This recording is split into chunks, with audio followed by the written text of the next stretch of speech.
I am your friend, Dr. Charles Apoki. The poor pay the PRICE, but the rich and the elite and the oligarchy collect the PRIZE. The poor pay the price, the elite, the oligarchy, the rich win the prize. Andrew Cuomo, the governor of New York State, during the COVID crisis, said, when things go wrong, the poor usually pay the highest price. When I see group thinking, I'm still talking about social psychology. Group thinking, group bias. I have been studying humanity for quite some time. I'm 66. That means I'm approaching 70. I'm in the bracket called old age. And wisdom should be accompanying my gray hair. Number one, in group thinking, the poor fight the fight for the rich against fellow poor people. The poor person in Yoruba land will carry the Yoruba nation and agitation on his head, just like the poor person in Biafra. You will hardly see a rich Igbo man talk about Biafra because he needs a united Nigeria for his businesses to be everywhere. And he has buildings in all parts of Nigeria. His buses, his trucks are running all over Nigeria. So you won't see a really rich man who is an Igbo man carry Biafra on his head. You won't see their children as unknown gunmen. You won't see them. They dine with the Yoruba rich. They dine with the Arewa rich. So you won't see a rich northerner's son in the forest as a Fulani headsman. No, his father is a Gidan Fulani. The one in the bush is a nomadic Fulani. So they own the cows while these ones love the cows. You see, I'm a Chelsea fan. We defeated you people yesterday. You see how we did you did to you people. Mumu, Chelsea fans have no retirement benefits. They don't trade them in the open transfer markets. It is the footballers, it is the shareholders in Chelsea that reap the benefits of the game. It is the shareholders in Manchester City that reap the benefits. The commentators on television don't reap the benefits unless they are paid salary. Oh, I am a Catholic. I am a Catholic. You talk to us, we attack you. I am AG for life. I am Church of God Mission. I am Redeemer. I am this. Churches don't pay pensions to members. And so you must plan for your old age and your future. Even if there is a church hospital and you are admitted, you will pay. Even if there is a church school and your grandchild goes there, he or she will pay because the place needs to be properly run profitably. APC, PDP, Labour, Abure, this, that, Tinubu, Atiku, you that carries the ballot boxes, that uses your chest to wage bullets for my generation. If anything happens to you, we won't give your children scholarship. After a few months, your wife will realize that it was a futile exercise that you went for. Eventually, your bosses might start knocking your wife if she has good yash. Your friends will knock your wife if she has good yash. That is the way the world is. When they come for the big burial ceremony, they will forget you. Even you, the elite, the Thanksgiving service for your victory, the church is usually filled to the brim.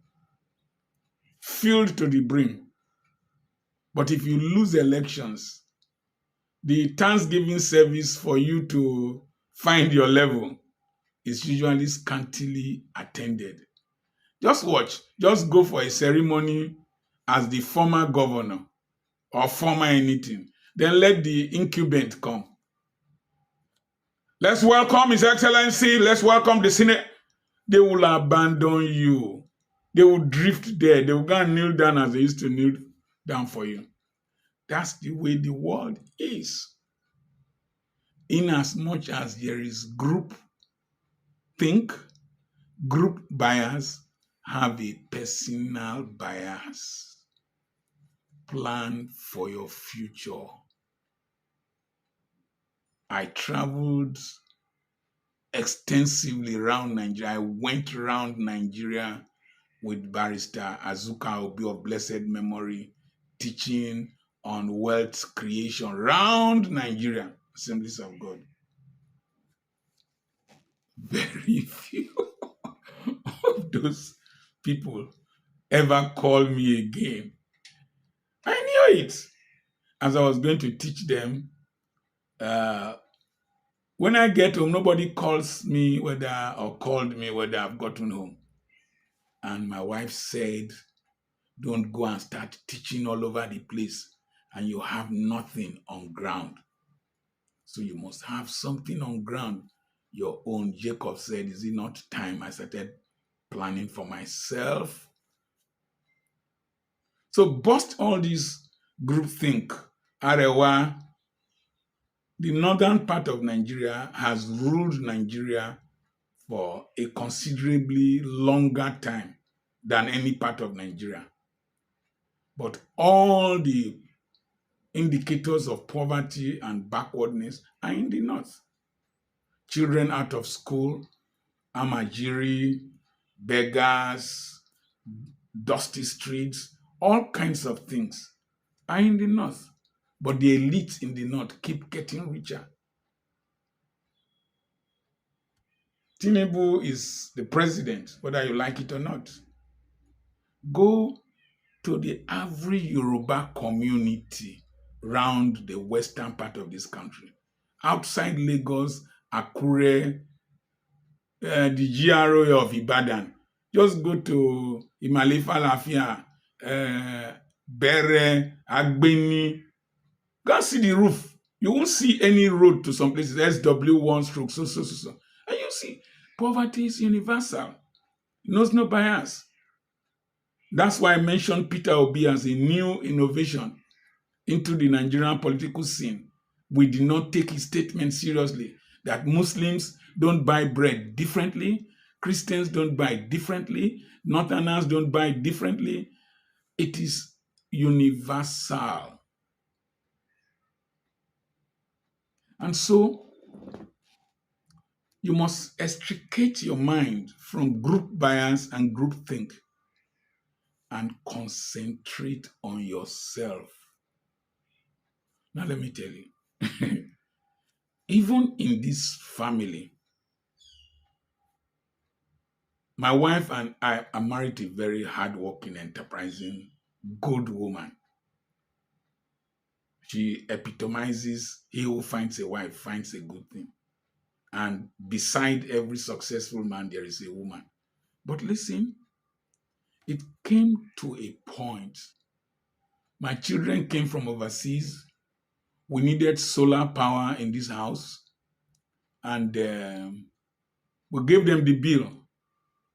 Let's bring the bill. We gave them the bill. They gradually abandoned the project. And I took it up, put up solar. So I have regular electricity, water. I'm fine. I'm fresh. But I also found out that even though I was doing joint business with my wife, and it was bringing friction. And when I want to demand for some things, it was as if I was applying to the Ministry of Finance for,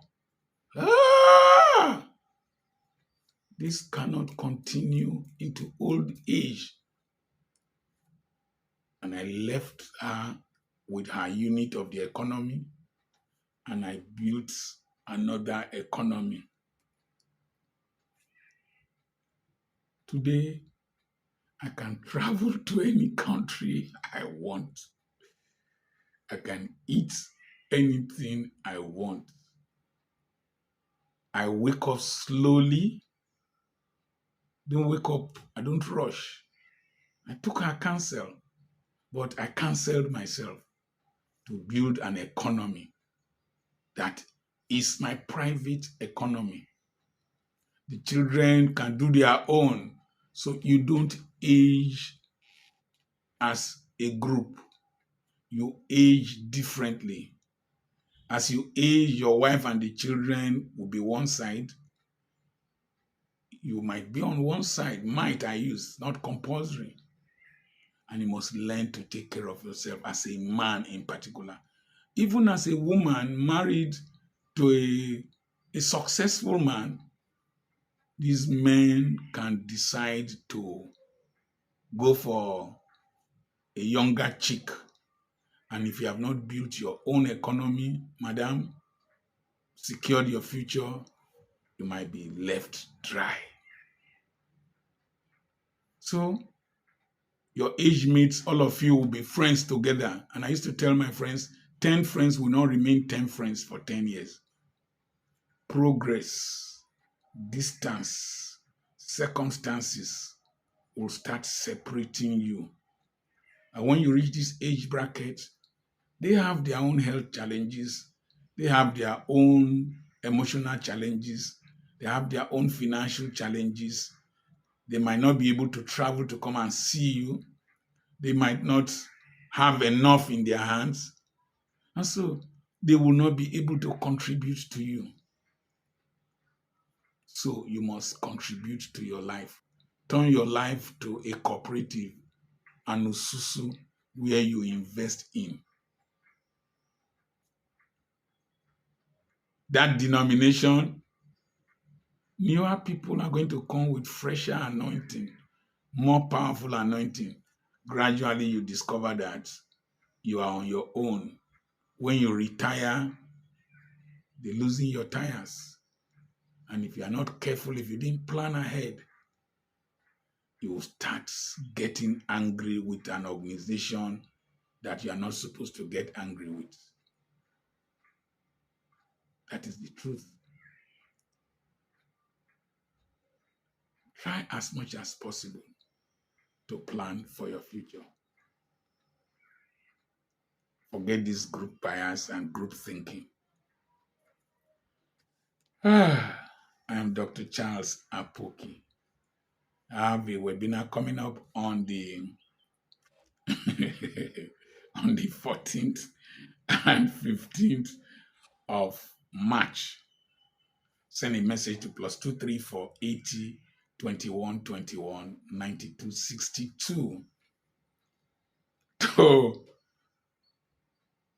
receive the flyer, and we'll have properties for sale. You know why I'm laughing? I gave a scholarship to a young man in a university. I have vowed to train him throughout the 4 years he will be in the university for that course. His father stopped going to church before because when he was doing well, he was sowing seeds in the church. And then he had a partial stroke. And church helped him to where they could help. And then they left them. And so the daughter and himself stopped going to church. They were disappointed. Listen, don't hang your destiny on a denomination. You went there to serve God.